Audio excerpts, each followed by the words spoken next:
Salut les élèves du deuxième année baccalauréat sciences physiques et deuxième année baccalauréat sciences vie de la Terre. On continue toujours avec le chapitre numéro 1, le cours des limites et continuités. Et on passe à la sixième et la dernière partie de ce cours. Cette partie est consacrée aux fonctions réciproques d'une fonction, en particulier la fonction racine énième.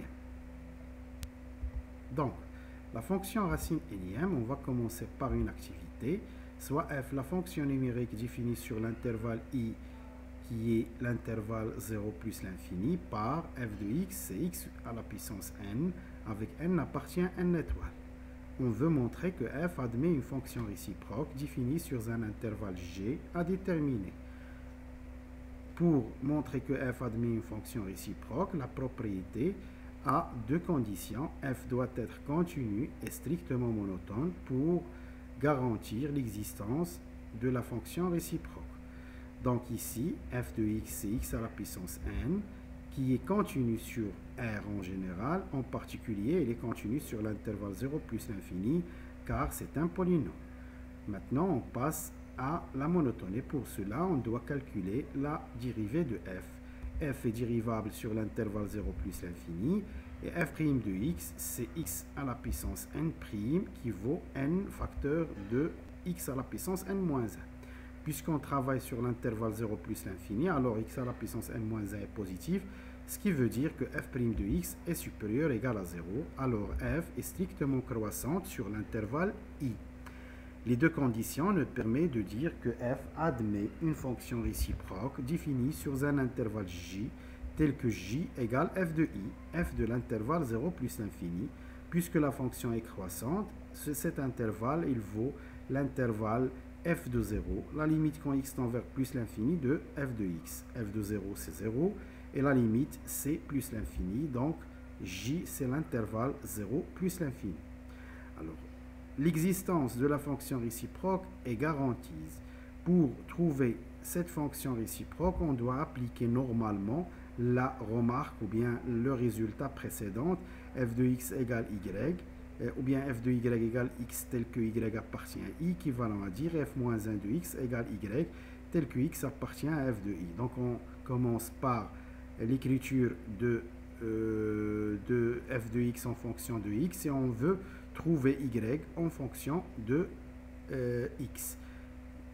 Si on commence le travail, on ne va pas arriver à trouver y en fonction de x. Ce n'est pas facile de la trouver. Pour cela, on va définir cette fonction réciproque. Alors, la fonction réciproque de la fonction définie sur l'intervalle 0 plus l'infini par x associé x à la puissance n s'appelle la fonction racine énième. On va la nommer comme ça. Et on la note par ce symbole. La définition donc, soit un entier naturel non nul, la fonction réciproque de la fonction définie sur l'intervalle 0 plus l'infini par x associé x à la puissance n s'appelle la fonction racine énième et sera notée comme ceci. L'image du nombre x par cette fonction se note racine énième de x et le nombre racine énième de x s'appelle comme ça, s'appelle la racine énième du nombre réel x. Une remarque, y égale x à la puissance n tel que x supérieur ou égal à 0, puisque x appartient à i, ça veut dire x est supérieur ou égal à 0, équivalent à dire que x égale la racine énième de y tel que y appartient à j, qui est l'intervalle 0 plus infini, ce qui veut dire que y est supérieur ou égal à 0. Par exemple, racine d'ordre 1 de x, c'est x. Et racine d'ordre 2 de x, c'est racine de x. Donc, la racine carrée, c'est un cas particulier de la fonction racine énième. Des exemples, on a 8, c'est 2 à la puissance 3. Donc, racine d'ordre 3 de 8, c'est 2. On a aussi 16, c'est 2 à la puissance 4. Donc, racine d'ordre 4 de 16, c'est 2. Et on a 32, c'est 2 à la puissance 5, ce qui veut dire, selon la remarque, que 2, c'est racine d'ordre 5 de 32.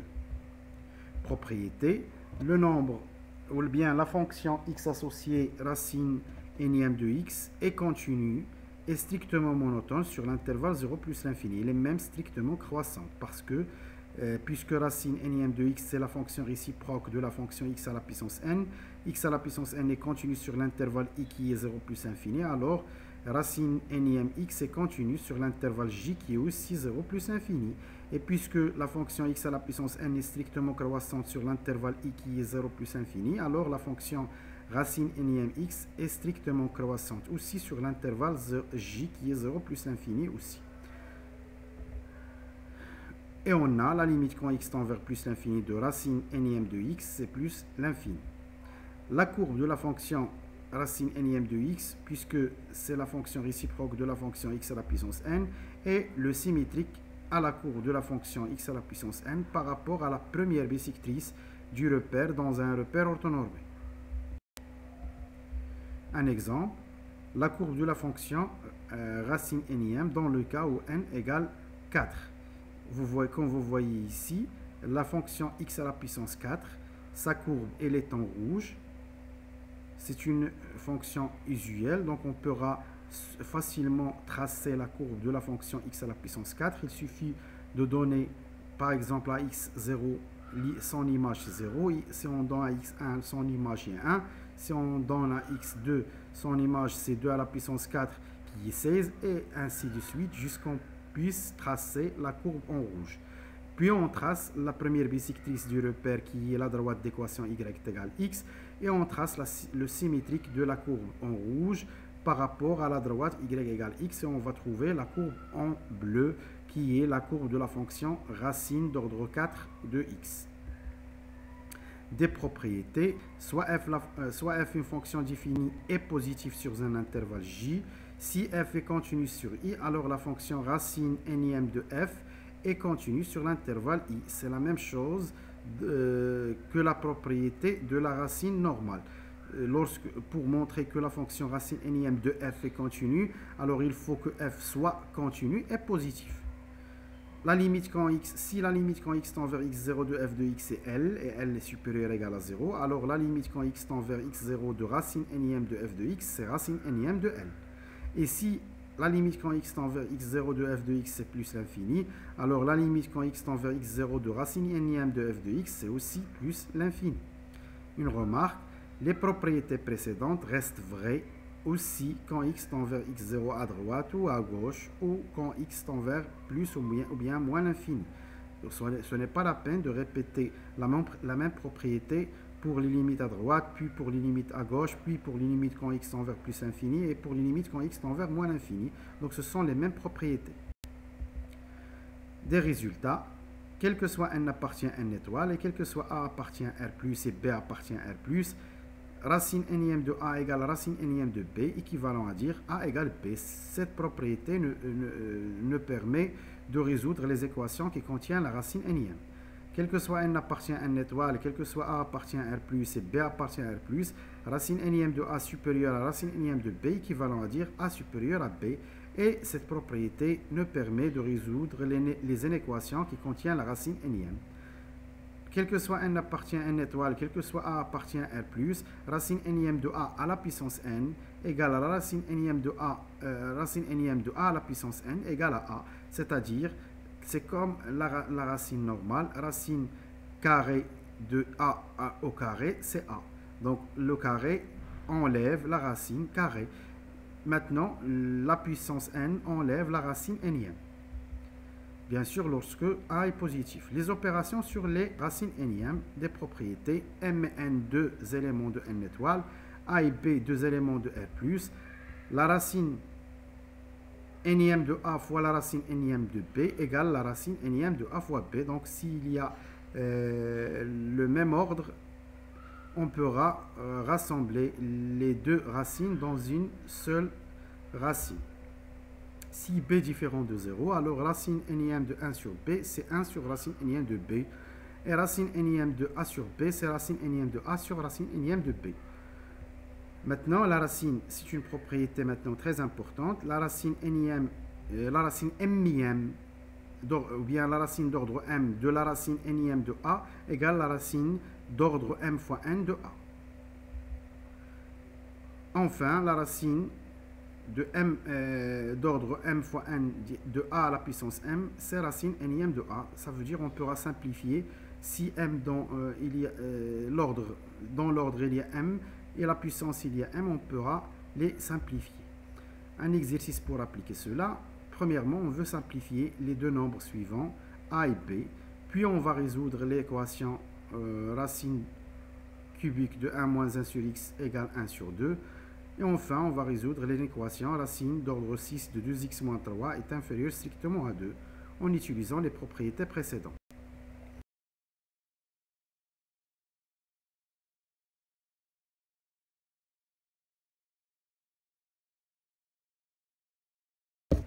On résout maintenant l'équation racine cubique de 1 moins 1 sur x égale 1,5. Pour cela, on doit tout d'abord calculer le domaine de définition de cette équation.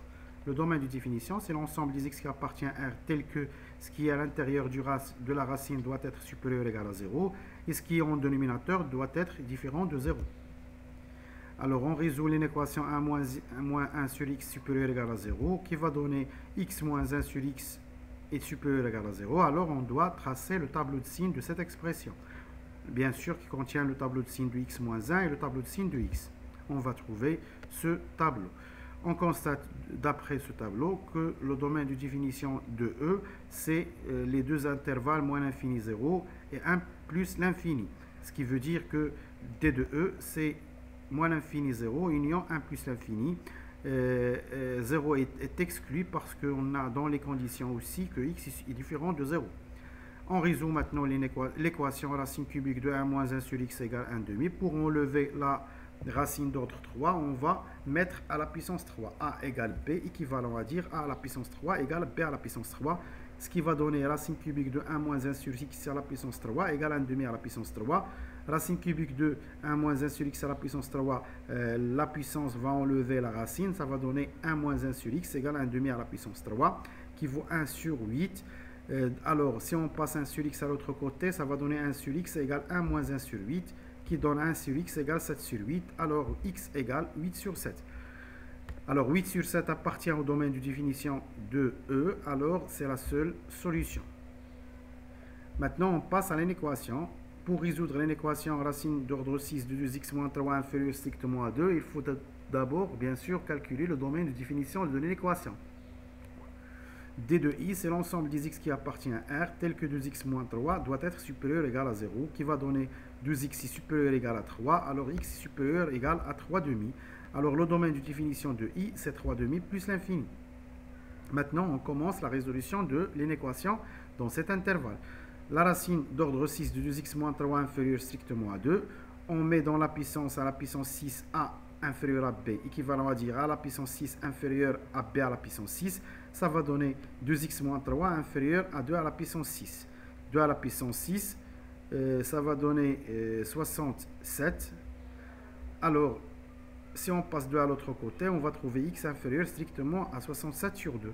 Normalement, l'ensemble de solution, c'est moins l'infini 67 sur 2, mais puisqu'on travaille sur l'intervalle, sur le domaine de définition qui est 3,5 plus l'infini, alors l'ensemble de solution, c'est l'intersection de ces deux intervalles, moins l'infini 67 sur 2, union 3,5 plus l'infini, qui va donner enfin 3,5 67 sur 2.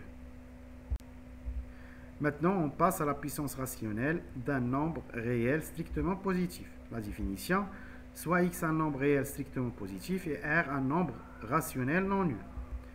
On appelle la puissance rationnelle du nombre x de raison r le nombre x à la puissance r défini par x à la puissance r, c'est la racine d'ordre n de x à la puissance m, bien sûr avec r, c'est m sur n. C'est-à-dire x à la puissance m sur n, c'est la racine d'ordre n de x à la puissance m. Bien sûr, avec n appartient n étoile et m appartient à z étoile. Des remarques. M sur n, si m sur n égale m' sur n', alors la racine d'ordre n de x à la puissance m égale la racine d'ordre n' de x à la puissance m'. Pour tout r et r' appartient à q étoile, sont deux nombres rationnels non nuls, et pour tout x appartient à r plus étoile, on a x à la puissance r égale x à la puissance r', équivalent à dire r égale r'. Et pour tout x appartient à r plus étoile et pour tout n appartient à n étoile, on a x à la puissance 0 c'est 1, et x à la puissance 1 sur x, x à la puissance 1 sur n, c'est la racine d'ordre n de x. Des exemples, 32 à la puissance 2 sur 5, c'est la racine d'ordre 5 de 32 à la puissance 2. 32 au carré, on va la mettre à l'extérieur, qui va donner, puisque 32 c'est 2 à la puissance 5, 5 ça va enlever 5 et on va trouver 2 au carré qui est 4. Racine d'ordre 6 de 2 à la puissance 3, c'est 2 à la puissance 3 sur 6. En simplifiant par 3, on va trouver 2 à la puissance 1,5 qui est la racine de 2. 16 à la puissance 3 sur 4, c'est la racine d'ordre 4 de 16 à la puissance 3. 16, c'est 2 à la puissance 4, donc ça va être simplifié avec 4 et ça va rester 2. Donc ça va donner 2 à la puissance 3 qui est 8. Des remarques. La fonction définie sur R plus étoile par x associé x à la puissance m sur n est la composée des deux fonctions définies sur R plus étoile par la racine d'ordre n de x et x associé x à la puissance n. On prolonge les propriétés des puissances entières déjà connues depuis le collège aux puissances rationnelles. Des propriétés pour tout x et y appartient à R plus étoile et pour tout R et R' appartient à Q étoile, on a les propriétés déjà connues. X à la puissance R est déjà connu pour les entiers relatifs. Elle est maintenant prolongée pour les puissances rationnelles. X à la puissance R fois x à la puissance R', c'est x à la puissance R plus R'. X à la puissance R fois y à la puissance R, c'est x fois y tout à la puissance R. X à la puissance R à la puissance R', c'est x à la puissance R'. X sur y à la puissance R, c'est x à la puissance R sur y à la puissance R.